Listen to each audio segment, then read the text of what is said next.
जो परमात्मा ने आपको दिए हैं 24 घंटे आपको और हमको जो मिले हैं, हम तो आपसे कहते हैं कि हम बिल्कुल नहीं कहेंगे कि आप पूरा समय शंकर जी को दो। हम बिल्कुल नहीं बोलेंगे कि आप पूरा समय शिव जी को दो, पर इतना याद रखो सिरपुर वालों, 24 घंटे में से 23 घंटे आप अपने परिवार को दो। 24 घंटे में से 23 घंटे परिवार को दो और 1 घंटा मेरे भोले बाबा को दो, बस दो। और यदि 1 घंटा भी अगर आपके पास में नहीं है मेरे देवाधिदेव महादेव शंकर को देने के लिए, तो उसमें से भी आप आधा घंटा परिवार को और दे दो। तो कितने घंटे हो गए परिवार के पास में? 23.5 घंटे। आधा घंटा मेरे भोले बाबा को दे दो। और मान लो अगर परिवार वाले इतने में भी राजी नहीं हो,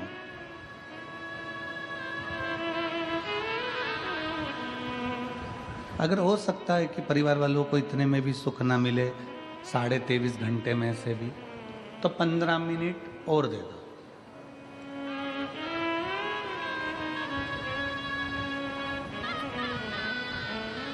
जो 15 मिनट बचे हैं वो 15 मिनट में भगवान का भजन कर लो।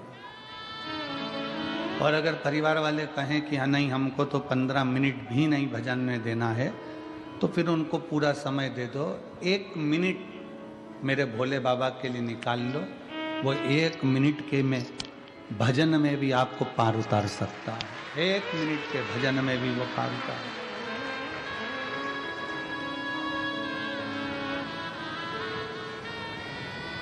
और अगर परिवार वाले कहें कि 1 मिनट भी तुम परमात्मा को मत दो, तो फिर एक काम करना, चुल्लू भर पानी में डूब मरो।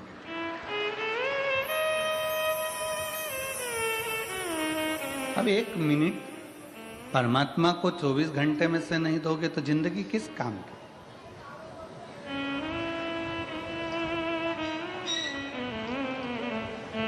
भगवान को दिन भर खाने में लिप्त रहो या दिन भर व्यसन में लिप्त रहो या दिन भर कमाने में लिप्त रहो, भगवान को तुम्हारा भोजन ज्यादा पसंद नहीं है। भगवान को तुम्हारा व्यसन पसंद नहीं है। भगवान को तुम्हारा दिन रात माया में, लोभ में, आसक्ति में, तृष्णा में डूबना पसंद नहीं है। भगवान को तुम्हारा दिन भर गलत गलत चीजें खाना पसंद नहीं है, भोजन पसंद नहीं है। और परिवार के लोगों को, दोस्तों को, मित्रों को, रिश्तेदारों को तुम्हारा भगवान का भजन पसंद नहीं है कि तुम भगवान का भजन करो। अगर आप रोज रोज भगवान का भजन कर रहे हो, रोज रोज कथा में जा रहे हो, रोज रोज स्मरण कर रहे हो, शिव पुराण की कथा टीवी पर सुन रहे हो, मोबाइल पर सुन रहे हो, या किसी न किसी रूप में कथा में जाकर बैठ रहे हो, तो घर के लोगों को अच्छा नहीं लगेगा। घर के लोगों को श्रेष्ठ नहीं लगेगा।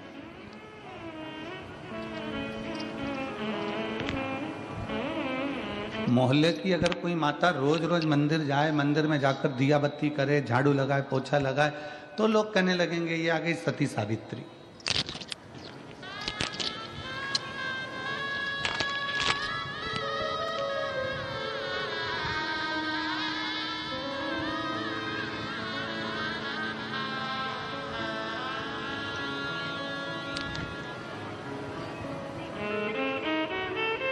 प्रतिदिन आप भगवान के मंदिर में जा रहे हो, प्रतिदिन भगवान का भजन कर रहे हो, प्रतिदिन नाम स्मरण कर रहे हो, प्रतिदिन मंत्र जाप कर रहे हो, प्रतिदिन भगवान की भक्ति में डूबे हुए हो, तो परिवार, नाते, रिश्ते, कुटुंब, कबीला इनको ठीक नहीं लगता। इनको अच्छा नहीं लगेगा कि तुम परिवार में कैसे डूबे हुए हो, तुम भजन में कैसे डूबे हुए हो, तुम मंत्र जाप में कैसे डूबे हो, तुम स्मरण में कैसे डूबे हो। उनको ठीक नहीं लगे। पर इतना याद रखो, परिवार को भले अच्छा ना लगे चलेगा, पर उसको अच्छा लगना चाहिए जिससे संबंध निभाना। पड़ोसन तुमसे कह रही है कि तुम्हारा श्रृंगार अच्छा नहीं लग रहा, रिश्तेदार तुमसे कह रहे हैं कि तुम्हारी साड़ी अच्छी नहीं लग रही, कुटुंब वाले कह रहे हैं कि तुम्हारे गले में पड़ा हुआ हार अच्छा नहीं लग रहा है, परिवार वाले कह रहे हैं कि तुम इस श्रृंगार में, इस लहंगे में, इस कपड़े में, इस वस्त्र में, इस साड़ी में, इस पैंट शर्ट में तुम अच्छे नहीं लग रहे। पर यदि तुम्हारा पति तुमसे कह दे कि तुम बहुत अच्छी लग रही हो, तो इतना याद रखना कि दुनिया को भले अच्छे ना लगे पर उसको तो अच्छे लगे हैं ना, जिसके लिए हम सजे हैं, जिसके लिए हमने श्रृंगार किया, जिसके लिए हम सजे, उसको तो अच्छे लग रहे हैं। बस ये आत्मा का श्रृंगार हमें परमात्मा के लिए करना।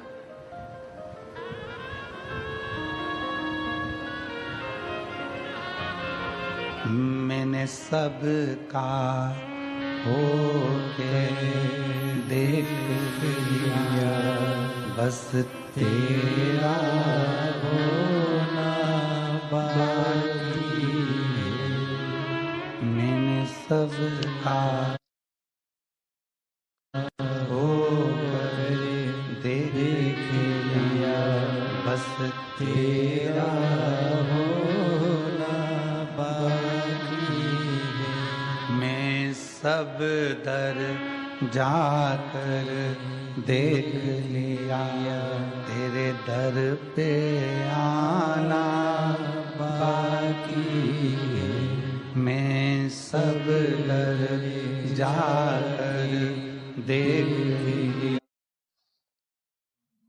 तेरे दर आना बाकी है। मैंने सबका होकर देख लिया, बस तेरा होना बाकी है। बस मैं तेरा हो जाऊं। हमने संसार का होकर देख लिया, सबका होकर देख लिया, उसका होकर देखो।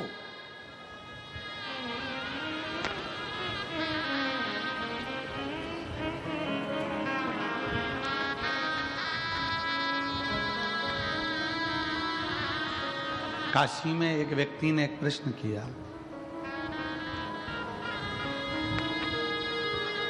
काशी की कथा में हम जिनके यहाँ ठहरे हुए थे, वहाँ कथा का 4 दिन निकलने के बाद हम कोई आता है, शाम को तो मिलना होता ही है, मिल जाते हैं। 4 दिन तक तो हम किसी से मिलते नहीं। और क्या भगवान दुख काटते हैं?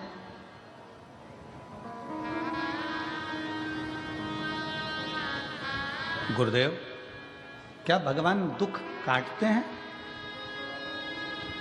आप इसका उत्तर देंगे?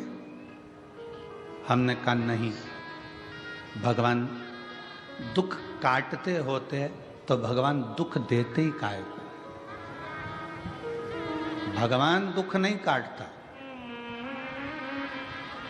गुरुदेव, आप तो कहते हो कि भगवान तकलीफें मिटाता है, भगवान समस्या समाप्त करता है, दुख समाप्त करता है। क्या भगवान दुख काटते हैं? हमने कहा अगर भगवान दुख काटता तो भगवान दुख देता ही काहे को। भगवान दुख नहीं काटते। शिव महापुराण की कथा कहती है भगवान का नाम और हमारा अच्छा कर्म दुख को काट देता।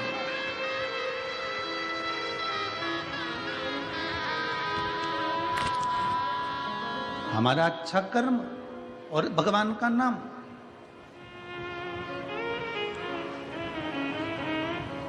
आज दुनिया के लोगों को मालूम नहीं पड़ रहा कि ये संसार के लोगों का इतना इतना दुख कैसे कट रहा है। जिस बीमारी में एक बच्चा पांव से लेकर सिर तक पूरा की पूरा बेकार होता चले जाता है, आखिरी में उसका शरीर काम करना बंद कर देता है और शरीर छूट जाता है, वो बच्चा भी कैसे ठीक हो जाता है। कैंसर जैसा रोग कैसे ठीक हो जाता है?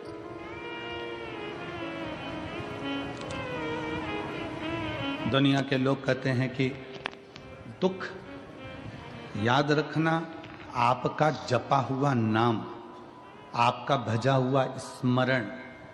इसलिए तुलसी बाबा ने लिखा था कलयुग केवल नाम आधारा। कलिकाल में नाम की प्रधानता है। आप अपने भजन का बल जितना बढ़ा रहे हो, आप जितना जितना श्री शिवाय, जम के बोलो जरा, श्री शिवाय नमस्तुभ्यम, आप जितना जितना शंकर का मंत्र जाप कर रहे हो, आप जितना जितना शिव का नाम जाप कर रहे हो, श्री शिवाय नमस्तुभ्यम बोलते जा रहे हो, बोलते जा रहे हो। दुख कौन काट रहा है? आपका अच्छा कर्म। आपने मंदिर जाना चालू कर दिया, आपकी किस्मत में बहुत सारी ठोकर लिखी थी, आपके जीवन में बहुत सारा दुख लिखा हुआ था, बहुत सारा कष्ट लिखा हुआ था, बहुत सारी ठोकरें लिखी हुई थी, पर आपने भगवान के मंदिर जाना चालू करा तो वो दुख की ठोकर भी तुम्हारी दूर होती चली गई, कष्ट की ठोकर भी दूर होती चली गई। शिव महापुराण की कथा कहती है, अगर वो बच्चा सुन रहा हो और बच्चे ने प्रश्न किया कि क्या भगवान दुख काटता है? अगर भगवान दुख काटता तो भगवान दुख नहीं देता। भगवान ने दुख दिया है, काटना आपको पड़ेगा। कैसे? भगवान का नाम लेकर और अच्छे कर्म कर कर उस दुख को काट दीजिए। किम्मत बुरे कर्म कर बंदे वरना पछताएगा, भगवान की आंखों से तू बच नहीं पाएगा, तू बच नहीं पाएगा। अरे ओ अज्ञानी मत कर नादानी, तेरे कर्म का फल भी तू ही पाएगा, जैसा किया तूने तेरे आगे आएगा। मत बुरे कर्म कर बंदे वरना पछताएगा, भगवान की आँखों से तू बच नहीं पाएगा, तू बच नहीं। अरे ओ अज्ञानी मत कर नादानी, अरे ओ अज्ञानी मत कर नादानी। भगवान दुख नहीं काटता, भगवान दुख सहन करने की शक्ति देता है, भगवान दुख सहन करने का बल देता है। फिर किसी ने प्रश्न किया, गुरुजी जब ऊपर जाते हैं मरकर 84 लाख योनियां मिली हैं, सारी योनियों में ऊपर गए मर मर कर, भगवान ने ऊपर जाकर अपने को, हमने सुना है कि गरुड़ पुराण में लिखा है कि ऊपर जाने के बाद बेतरनी में गिरो, नरक में पड़ो, खोलते तेल में उकाला, त्रिशूल से मारा, चाकुओं से काटा, सब कुछ हुआ। तो जब ऊपर ही इतना भुगता देते हैं तो फिर नीचे काहे को भुगताते हैं? बोलो सही है कि गलत है?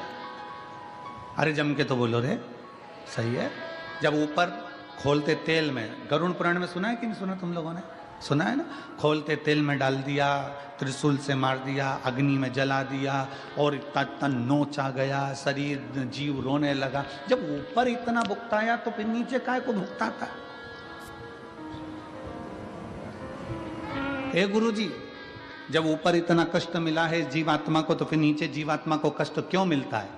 हमारा कहना केवल इतना सा है कि जब हॉस्पिटल में भर्ती रहते हो तो वहां तो दवाई खाना पड़ती है, इंजेक्शन लेना पड़ता है, दवाइयाँ पीना पड़ती है, सब कुछ हॉस्पिटल में होता है। ये समझ लो कि ऊपर हॉस्पिटल है जिसमें जीवात्मा का इलाज हुआ। इलाज होने के बाद जब वो घर जाता है ना तो वहां भी थोड़ी ना थोड़ी टेबलेट बांध के दे दी जाती है।